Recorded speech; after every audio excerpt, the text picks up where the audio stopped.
Глава 5. Прибухала и катеричката.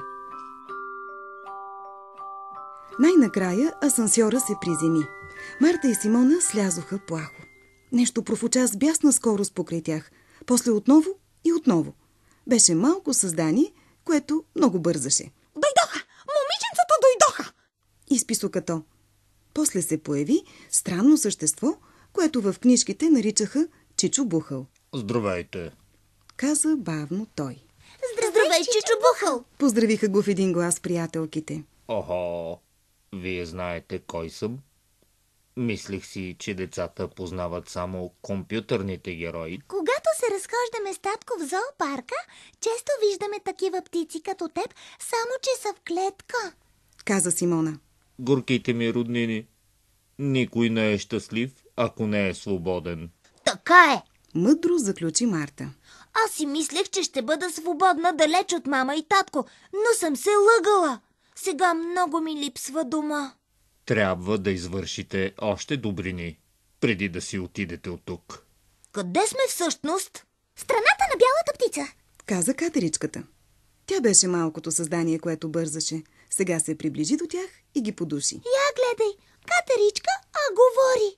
Всички животни говорим. А на вас хареса ли ви моя орехов кейк? Да. Ето коя била тайнствената ни приятелка. Какво да сторим ние в замяна? Предлагате помощта си? Колко би ми струвало това? Нищо естествено. Ти ни нахрани и искаме да ти се отблагодарим. Моля ви, спасете малкото ми катериче. Откакто ви видя в гората, желая да е като вас, истинско момиченце. И таз добра. Възкликна Марта. Значи ние сме виновни? Не, просто малкото ми глупаче си фантазира невъзможни неща. Сега то се е качило на върха на голямото дърво и не иска да слезе. Мисли си, че така ще стигне до цветната дъга, а ако мине под дъгата, ще се превърне в истинско момиченце. Симона, да се залавяме за работа. Отсече Марта. Едно катериче се нуждае от помощта ни. Трябва да му влеем малко разум. Без да мислят повече, децата започнаха да изкачват дървото. Ух, тук е доста страшничко. Промълви Симона. Дръж се здраво! Не гледай надолу и всичко ще бъде наред. Успокоя Марта.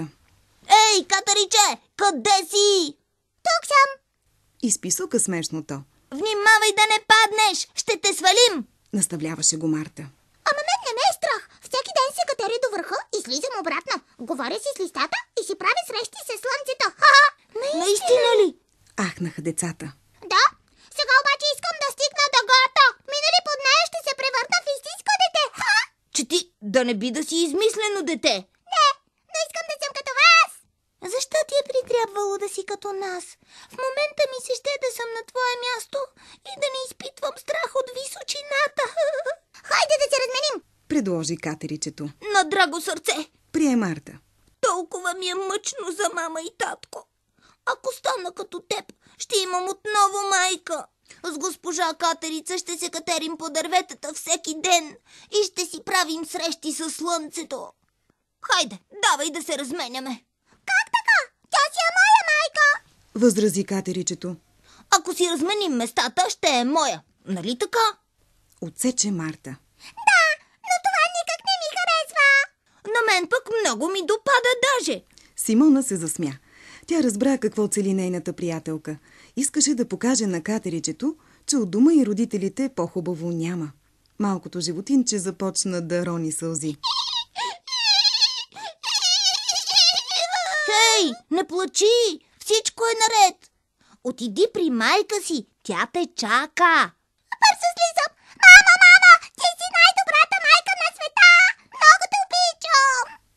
Рече то и прегърна мама катерица. Да, Покашля се Чичо Бухъл. браво на момиченцата. Деца, благодаря ви за добрината. Каня ви на горски чай и сладки.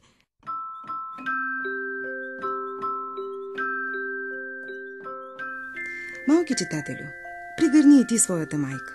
Целуни я и кажи, че я обичаш.